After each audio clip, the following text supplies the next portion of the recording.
전도서 8장 3절에서 9절의 말씀 한 목소리로 합독하시겠습니다. 왕 앞에서 물러가기를 급하게 하지 말며 악한 것을 일삼지 말라. 왕은 자기가 하고자 하는 것을 다 행함이니라. 왕의 말은 권능이 있나니 누가 그에게 이르기를 왕께서 무엇을 하시나이까 할 수 있으랴. 명령을 지키는 자는 불행을 알지 못하리라. 지혜자의 마음은 때와 판단을 분별을 하나니 무슨 일에든지 때와 판단이 있으므로 사람에게 임하는 화가 심함이니라. 사람이 장래 일을 알지 못하나니 장래 일을 가르칠 자가 누구랴. 바람을 주장하여 바람을 움직이게 할 사람도 없고 죽는 날을 주장할 사람도 없으며 전쟁할 때를 모면할 사람도 없으니 악이 그의 주민들을 건져낼 수는 없느니라. 내가 이 모든 것을 보고 해아래에서 행하는 모든 일을 마음에 두고 살핀즉 사람이 사람을 주장하여 해롭게 하는 때가 있도다. 아멘. 오늘 우리가 함께 읽은 전도서 8장 3절부터 9절에 있는 말씀은 3절로부터 4절까지에서는 왕과 관련되어진 이야기. 그래서 5절에 그 명령을 지키는 자는 불행을 알지 못하리라. 그러면서 이제 6절로부터 9절까지는 또 5절부터 9절까지는 이것이 어떤 맥락적으로 문맥상에서 어떤 의미가 있는가를 정확하게 우리가 알기가 조금 어렵다. 그러나 이제 5절, 6절, 7절, 8절 각 9절, 9절에 주시는 의미는 우리가 알 수 있지만 이것을 전도서 8장 안에서 그리고 전도서 전체 안에서 어떤 의미가 있는 말씀인지가 명확하지 않은 그런 말씀이다라고 이렇게 설명을 드릴 수 있고 이제 우리가 8장 3절에서 왕 앞에서 물러가기를 급하게 하지 말라라고 하는 겁니다. 이 말의 의미는 마치 배신자처럼 너무 빨리 왕 앞에서 물러가지 말라라고 하는 겁니다. 자, 오늘 우리가 주시는 이 본문에서 왜 전도서에서 왕의 이야기를 하는가? 왕은 세상 권력의 최정점입니다. 그런데 하나님은 그 세상 권력 위에 계시는 분이시라는 거예요. 그러면 세상에 가장 힘 있는 왕이 갖는 권위 그리고 백성들이 왕에게 하는 그런 태도 그것보다 더 우리가 한 차원 높은 차원의 자세를 가지고 하나님 앞에 나가는 자가 되어야 함을 우리에게 가르쳐 주는 겁니다. 특별히 우리가 성경에서 나타나는 많은 왕들의 이야기, 특별히 오늘 전도서 8장 3절, 4절에 있는 왕의 이야기는 이 왕 대신에 우리가 하나님을 집어넣고 우리가 이해하면 조금은 더 쉽게 이해할 수 있습니다. 특별히 3절에 보면 하반절에 왕은 자기가 하고자 하는 것을 다 행함이니라. 그러니까 왕은 자기 땅 안에서만 해요. 그러나 하나님은 온 우주 속에서 자기가 하고 싶은 일을 다 하시는 분이시다. 그래서 사람들에게 왕에 대해서 말하려고 하는 게 성경의 목적이 아니라 세상의 권력의 최정점에 있는 왕이 가지고 있는 그 권력보다 훨씬 더 큰 것을 가지고 계신 하나님 앞에 우리가 그 왕에 대한 자세를 통해서 우리가 어떻게 살아가야 될 것인가를 비교하면서 우리 스스로 대답을 얻게 하는 겁니다. 특별히 많은 사람들이 잠언과 같은 소위 우리가 지혜 문학은 우리에게 A는 B다라고 하는 대답을 잘 주지 않아요. 특별히 이 본문들을 통해서는요. 우리가 묘사되어지는 내용을 통해서 그렇다면 하나님에 대해서 어떻게 해야지를 스스로 깨닫게 하는 그래서 말 그대로 사람이 스스로 하나님에 관한 지혜를 얻게끔 하는 것이 그 목적이다. 그래서 오늘 주시는 이 말씀도 왕의 명령을 지키라. 그리고 왕 앞에서 물러가기를 급하게 하지 말고 왕은 자기가 원하는 것을 무엇이든지 할 수 있다. 왕이 그렇다면 하나님은 어떤 분이신가? 그걸 우리가 생각하라고 하는 거예요. 그래서 우리가 또 시편에 보면 왕의 결혼에 관한 이야기들로 등장하는 것은 하나님하고 우리가 소위 혼인관계로 묘사되어지는 믿음의 관계가 되어졌을 때 우리의 영광과 우리의 기쁨은 그 왕의 결혼식 세상에서 우리가 흔히 오늘날도 무슨 영국이나 이런 데에서 세기의 결혼식이다 이렇게 말하는 것보다 더 위대하고 아름답고 기쁜 결혼식이 주님과 우리가 결혼하는 것이다. 그래서 성경은 우리와 하나님과의 믿음의 관계를 마치 결혼의 모티브로 설명을 많이 합니다. 그래서 주님을 신랑으로 또 우리를 신부로 묘사한 다 이런 의미가 그런 것들보다 세상에 아름답고 많은 사람이 부러워하는 것보다 더 큰, 더 깊은 그것을 우리에게 주시는 것이다. 이걸 우리에게 가르쳐 주는 거고, 그래서 우리가 오늘 주시는 이 3절에서 왕 앞에서 물러갈 때 급하게 나가지 마라. 마치 왕에게 반대해서 그 자리를 빨리 떠나고 싶은 사람. 그래서 이 말과 비슷한 말이 전도서 10장 4절에 주권자가 내게 분을 일으키거든 너는 내 자리를 떠나지 말라. 공손함이 큰 허물을 용서받게 하느니라. 그러니까 왕이 꾸짖거나 왕이 자기를 반대하거나 소위 말해서 우리말로 자리를 박차고 나가게 되지 그렇게 해서는 안 된다라고 하는 거예요. 그래서 우리가 그렇게 자리를 박차고 싶은 그런 상황 속에서도 우리가 공손함을 잃지 말라라고 하는 것이 우리가 성경에서 주시는 말씀이고, 마찬가지로 우리가 하나님에 대해서도 마찬가지예요. 오늘날 우리가 하나님에 대해서 내가 공손한가를 한번 보세요. 내가 정말 하나님에 대해서 내가 겸손하게 공손하게 하나님 앞에 내가 하나님 앞에 나가는 삶, 그리고 세상을 살아가는 모든 삶이, 그래서 우리가 흔히 우리가 세상을 살아가는 삶이 하나님 앞에 서 있는 사람의 모습으로 세상을 살라고 하는 것은, 하나님 앞에 있는 사람 그것은 그는 항상 겸손하고 항상 하나님 앞에 공손한 삶을 살아가는 거예요. 그렇기 때문에 그에게는 교만이라는 말은 있을 수가 없어요. 그런 의미라고 하는 거예요. 그래서 오늘 우리에게 주시는 3절의 말씀에서 보면 왕 앞에서 급하게 물러가기를 급하게 하지 말고, 그리고 악을 일삼지 말라. 왕에게 가장 큰 악은요, 배신이에요. 배반하는 거예요. 똑같아요. 하나님에 대해서 가장 큰 악은 뭘까? 뭐 우리가 도덕적 윤리적으로 잘못 사는 거, 물론 그것도 큰 잘못이 있지만 가장 큰 건요, 하나님을 반대하는 거예요. 배반하는 거예요.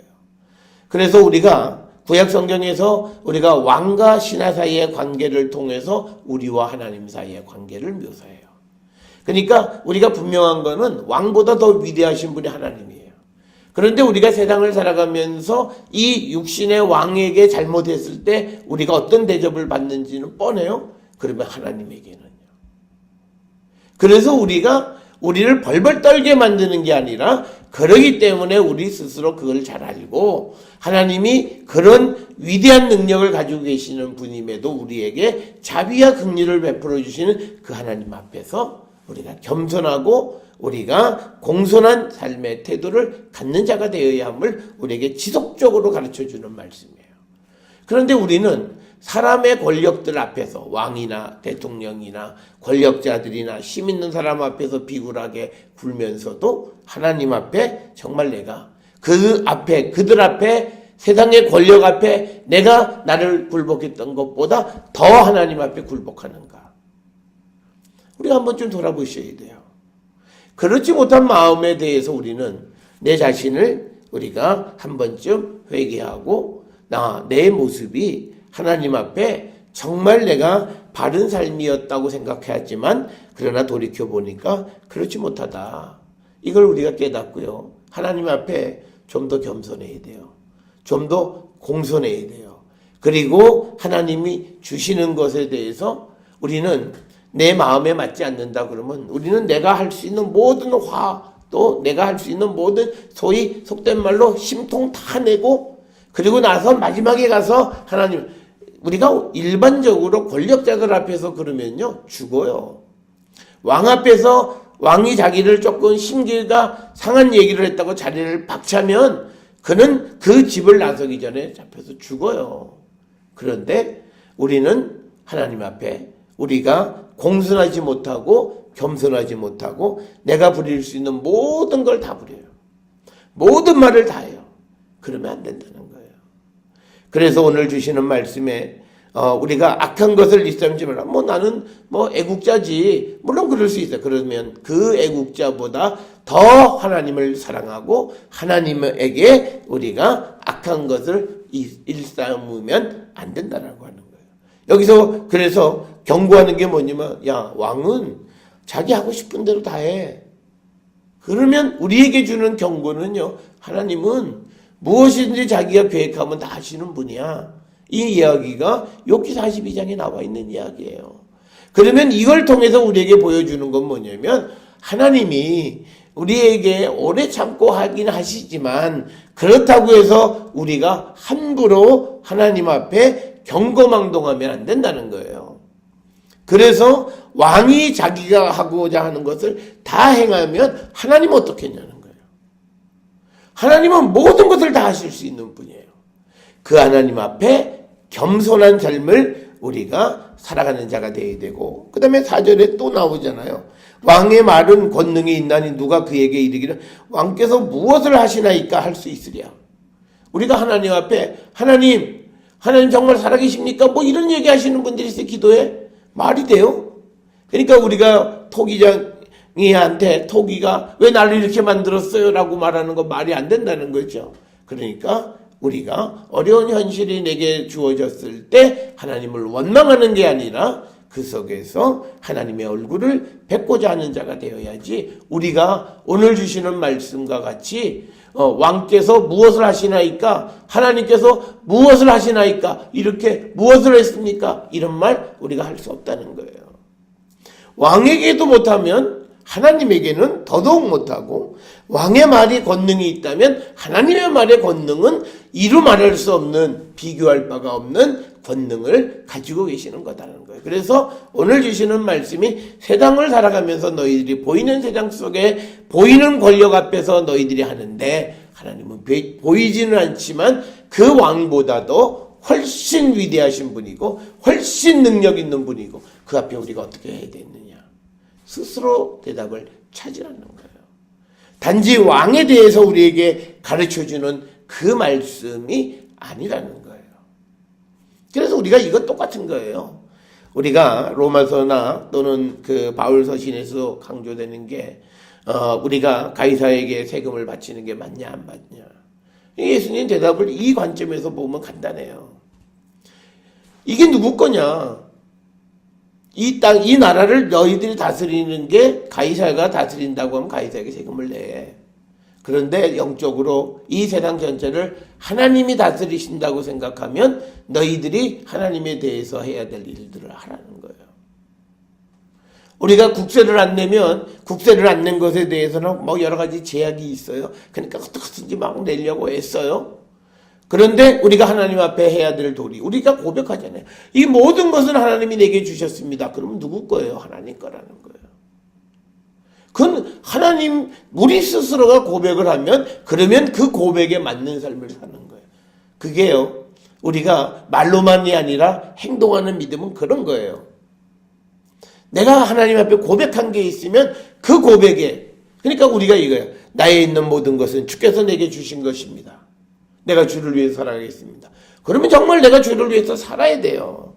이게 마치 기도나 무슨 교회에서 하는 어떤 우리가 말을 하는 레토릭에 지나는 그런 말, 그냥 우리가 립서비스라는 말로 되면 안 된다는 거예요.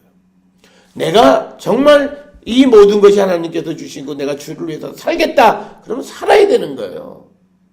주를 위해 살지도 않으면서 이게 주를 위해서 살겠다, 주님이 주신 거고 이런 얘기 하지 말라는 거예요. 그러니까 오늘 주시는 말씀도 똑같아요. 왕이 어떤 사람이냐, 왕에 대해서, 왕의 말은 권능이 있고 왕은 원하는 건 무엇이든지 하는 분임을 믿으면 왕 앞에서 함부로 얘기 못해요. 우리도 그렇잖아요. 야, 쟤 건들지 마. 그 말은 뭐예요? 그는 원하는 걸 다 하면 그 신기를 안 건드려요. 세상 사람이에요. 그러면 우리가 세상을 살아가면서 하나님 앞에 우리가 스스로 믿음을 고백하면 그 믿음을 고백한 것에 맞는 삶을 살아야 되고, 우리는 하나님 앞에 왕께서 무엇을 하시나이까, 무엇 한 게 있으십니까, 이런 말을 우리가 할 수 없다. 이 말은 뭐냐면 하나님이 우리에게 주신 것, 그것에 대해서 우리가 순종하는 삶을 사는 거지 조금이라도 불평과 불만의 마음을 가지면 안 된다는 거예요. 우리는 막 괴로울 때 괴로움을 표하고 막 그러는 사람들이 마치 믿음의 깊이가 있는 것 같아요. 아니에요. 그건 믿음의 깊이가 있는 게 아니라 믿음이 뭔지를 모르는 거예요.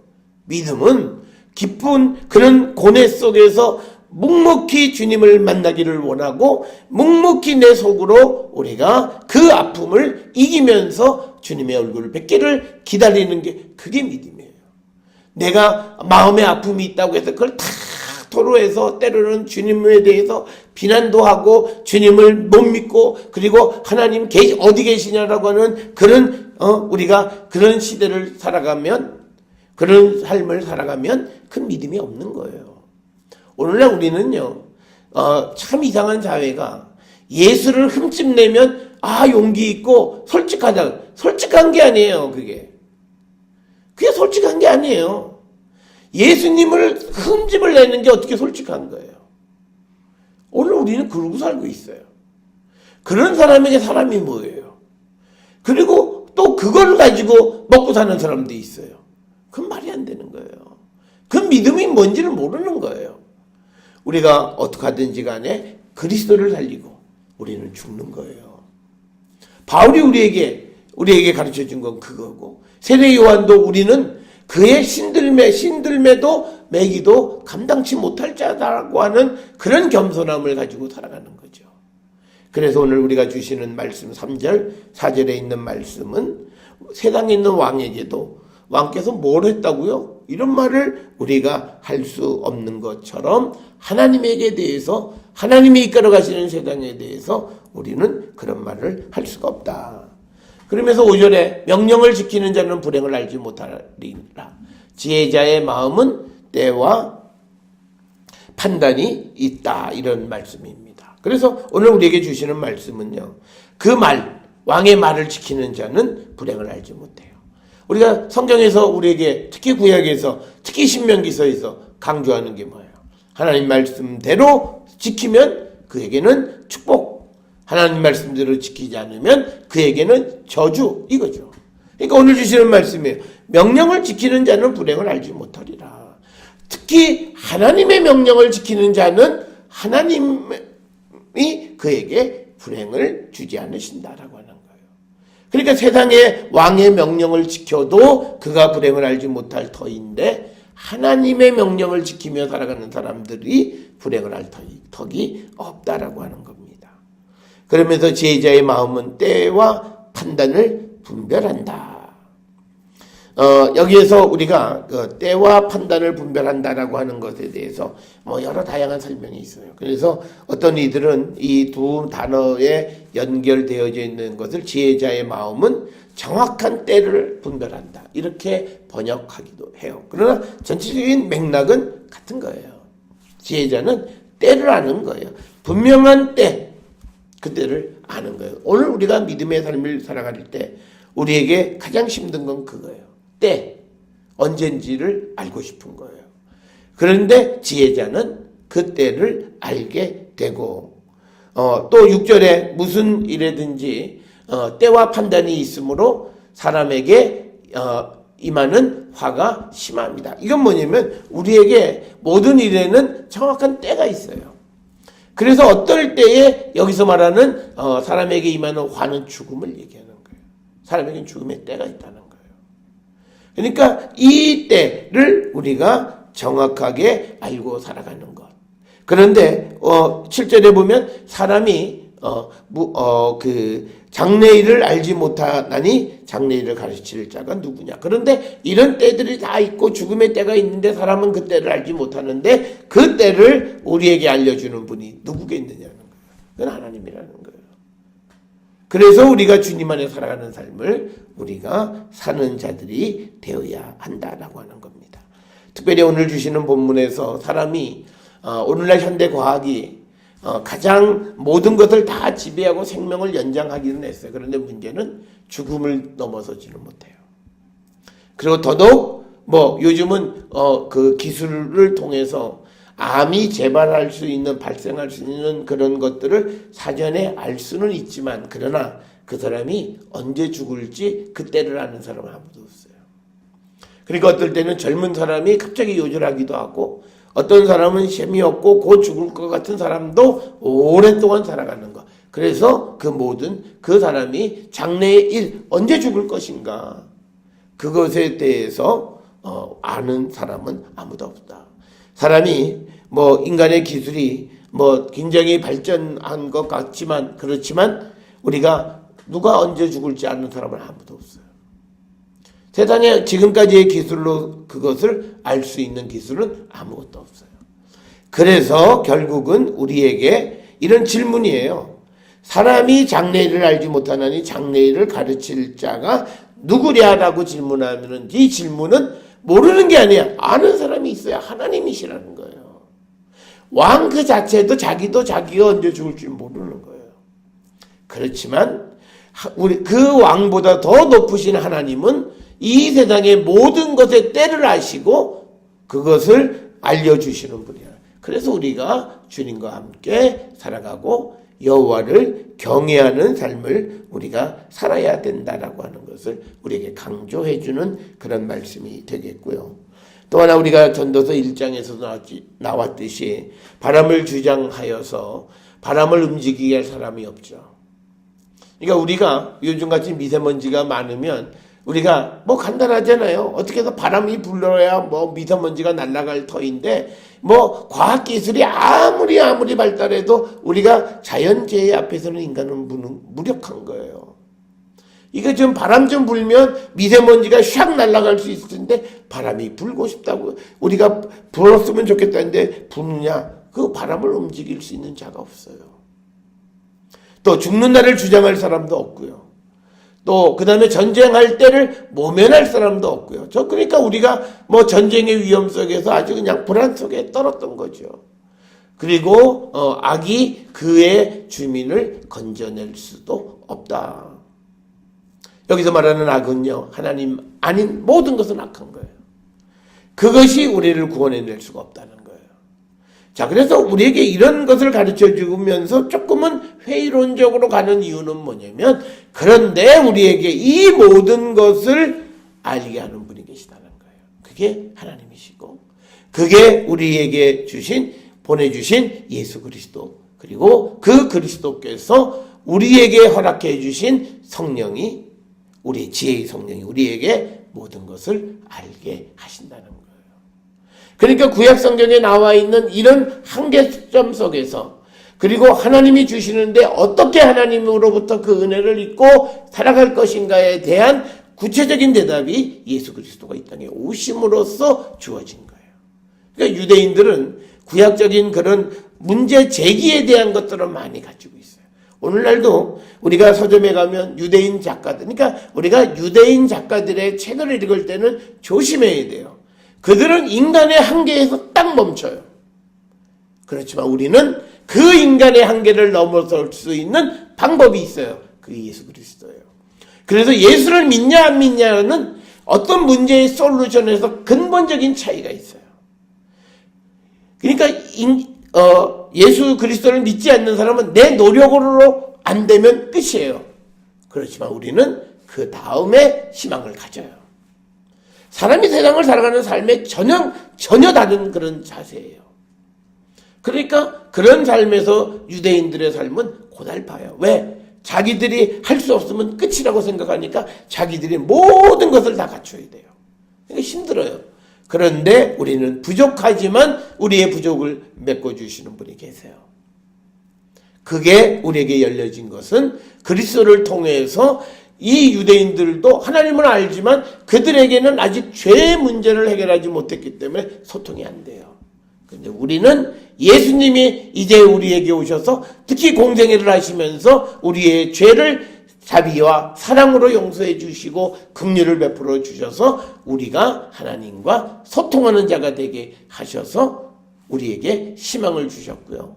그러니까 우리가 유대교와 비교하면 우리가 나중된 자가 먼저 된 꼴이 된 거예요.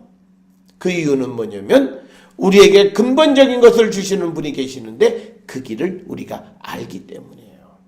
그래서 우리가 유대교의 작가들의 글을 볼 때는 조심해서 봐야 돼요. 신앙에는 별로 도움이 안 돼요. 인간의 근본적인 문제들은 제기해 주는 것 같아요. 근데 그 대답은 자기가 아는 인간의 지식에서 딱 멈춰요. 그렇지만 우리는 그 너머의 것을 얻을 수 있는 길이 있어요. 그것은 주께서 우리에게 열어주신 길이고 주의 성령을 통해서 진리의 영이 우리에게 임함으로 우리가 알 수 있는 거예요. 그래서 오늘 주시는 이 본문의 말씀에서 아무도 이거 할 수가 없다는 거예요. 그런데 우리에게는 길이 있어요. 하나님의. 그러면 하나님하고 소통하는 길이 뭐냐? 예수 그리스도를 통해서 우리가 주님을 영접할 때 우리는 하나님과 화평한 자가 되고 소통하는 자가 되어서 우리의 모든 것을 알게 해 주신다는 거예요. 그래서 9절에 내가 이 모든 것을 보고 해 아래에서 행하는 모든 일을 마음에 두고 살핀 즉 사람이 사람을 주장하여 해롭게 하는 때도 있도다. 사람은 사람에게 유익한 삶을 살아가는 사람이 극히 드물어요. 오늘날 우리가 의사, 과학자, 또 무슨 모든 그런 사람들이요 남을 위해서 일하지 않아요. 요즘은. 그러니까 인간 존중이 없어요. 전부 다 돈 버는 거예요. 남을 위해서 안 살아요. 그러니까 예수님 우리에게 말씀하신 거예요. 지금 여기에서 우리에게 뭐냐면 사람이 사람을 주장하여 해롭게 하는 때가 있다는데 예수님은 우리에게 너희는 서로 사랑하라는 거예요. 너희는 사람들을 해롭게 하지 말라는 거예요.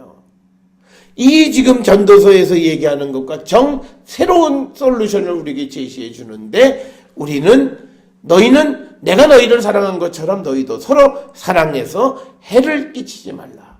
우리가 여기에 보면 동료를 통해서 이웃을 통해서 이득을 얻으면 안 돼요.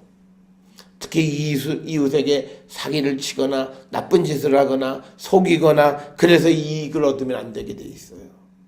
그래서 사람이 사람을 주장하여 해롭게 하는 때가 있지만 그런데 이제 우리가 예수 그리스도 안에 살아가는 성도들에게는 우리는 사람이 사람을 해롭게 하면 안 되는 거예요.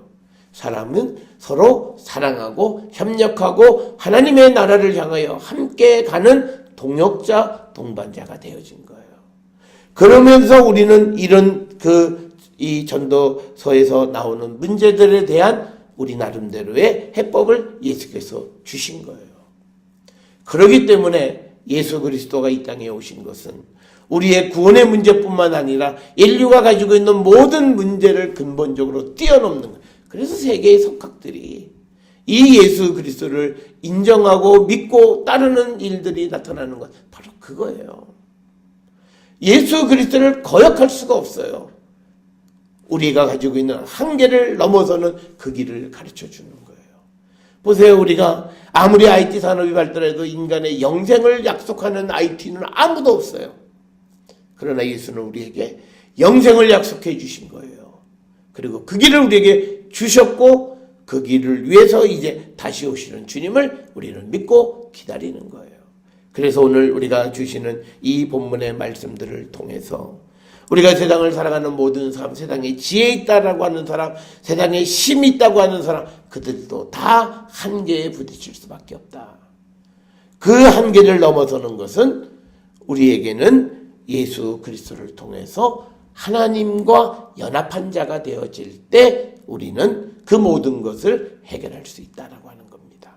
따라서 오늘 주시는 이 본문의 말씀을 통해서 우리는 우리 인간이 가지고 있는 한계와 문제를 생각해 보면서 이것에 대한 예수님의 해법이 무엇인가를 곰곰이 묵상하면서 우리가 주님이 주시는 그 말씀을 따라 살아가기로 결단하는 그런 성도들이 되어서 정말 하늘의 지혜를 얻고 살아가는 우리 모든 성도들이 될 수 있기를 주의 이름으로 축원합니다.